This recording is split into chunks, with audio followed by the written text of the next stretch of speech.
Thank you very much, Honorable Speaker. Honorable Speaker,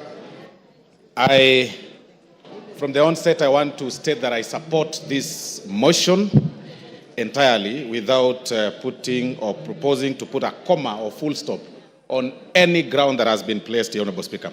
Honorable Speaker, I want to remind the honorable members that Clinton was almost impeached, or the impeachment attempt against Clinton in 1998 was out of the Monica Lewinsky. Read your history properly. He was actually impeached. Exactly. Monica Lewinsky matter. Of course, it was overturned later by the courts and other issues, but I'm saying it was out of that scandal, the very small scandal of the sexual scandal in White House. Honorable Speaker, I want first to start by proposing this question, Honorable Speaker, to honorable members. How would you feel that when you eventually transit to the next world, you are dead, that your brother or the person that you choose to entrust to take care of your wife and your children's property decides to start using those property for his own personal use? As members, how would you feel that? That is the question that honorable members should be making, should be answering themselves before they vote today, later today, Honorable Speaker. Honorable Speaker, the late Governor GACHAGUA passed on 24th of February 2017. Between 2017, Honorable Speaker, to 2024, it is indeed true that the late governor then, amongst Mwai, Madenge, and Joroge, he entrusted Mr. Rigathi, the Deputy President, as the executor of his will. But, Honorable Speaker, between 2017 and 2024, the property that, and this is, Honorable Speaker, is in the documents that Mwengi Mutusa has shared, Honorable Mwengi Mutusa has shared with us and tabled in this house, that between 2017 and 2024, he's been able to alter or tamper with those companies, make himself directors in some of those companies, transfer some of those properties to himself, disinherit some of the beneficiaries, the kids of the late, and put them to himself. And then one particular case, Honorable Speaker, is the Olive Garden Realtors, Honorable Speaker, that was actually altered on 2nd of March 2022, using the position of power to his own advantage, Honorable Speaker. How can you explain that? He will then tell you, Honorable Speaker, that I bought its willing buyer, willing seller. Really?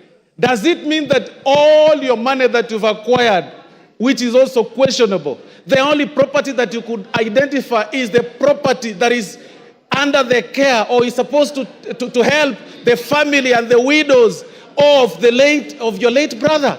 How wicked can we be? Then you come in full glare of camera and tell the members of the public that please let my brother rest in peace. I decided to hold this property in trust for them, when the brother, the kids, the widows, and the daughters and sons of the late are languishing in poverty and complaining and crying. It is total shame. You cannot use your position for that. Honorable Speaker, these are practical examples, and I'm telling honorable members to acquit themselves and go through ground 7, Honorable Speaker. It is actually on page 16 to 30. This is nothing but gross violation of the law, Honorable Speaker, taking advantage of their own power, Honorable Speaker. Honorable Speaker, and even to prove that, you will realize that those companies, by the time the companies some of them were being registered, the new ones, and the time the transfer of these properties were taking place, Honorable Speaker, the whole thing is actually contemporaneous. You need not to be a rocket scientist to know that clearly this is fraud and this is this was taking advantage of the late. I want to remind the Honorable Deputy President of the good book in the book of Proverbs chapter 15, verse 25, that the Lord will tear, that's what the Bible says, that the Lord will tear down the house of the proud, but he will establish the boundary of the widow. That is why we are here today. If there is no other reason that has brought us here, Honorable Speaker, it is to protect the family that is being disinherited of their property under coercion, blackmail, and threats. If there is no other reason, Honorable Speaker. And that is why, Honorable Speaker, even it's actually biblical again.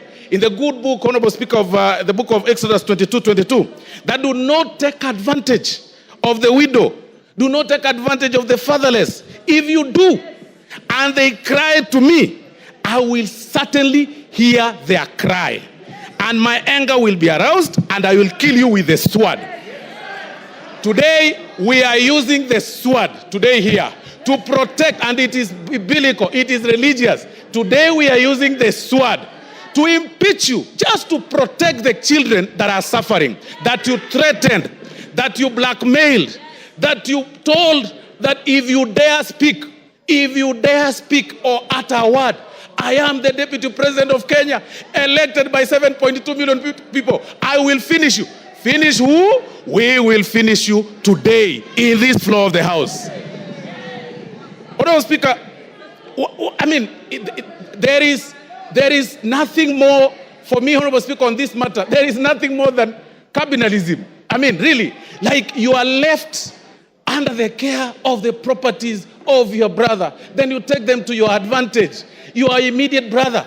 Then on TV you tell us that, you know, in the will, my brother gave me, and then he gave my wife, then he gave my sons. What about his children? What about his widows? What about his sons? What about, how proudly can you say that you are only enjoying the property of your brother?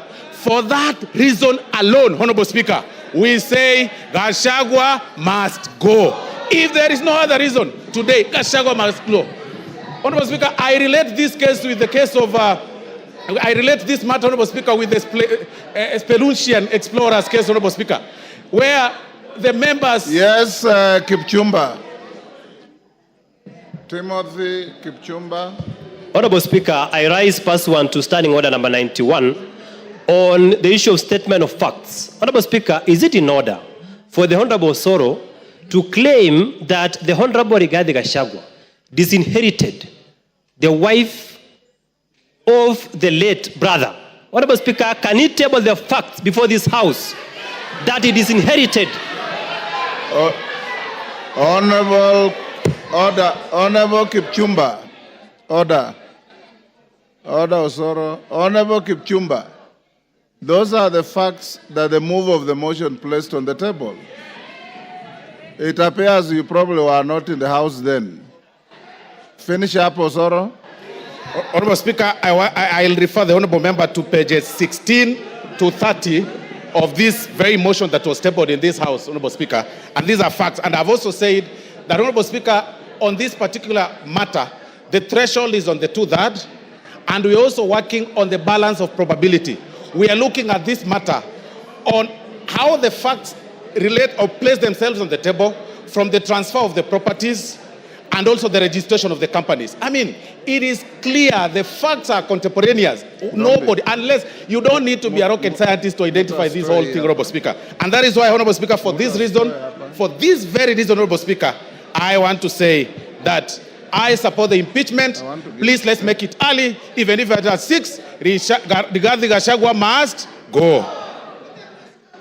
TJ Kajwang will be the last.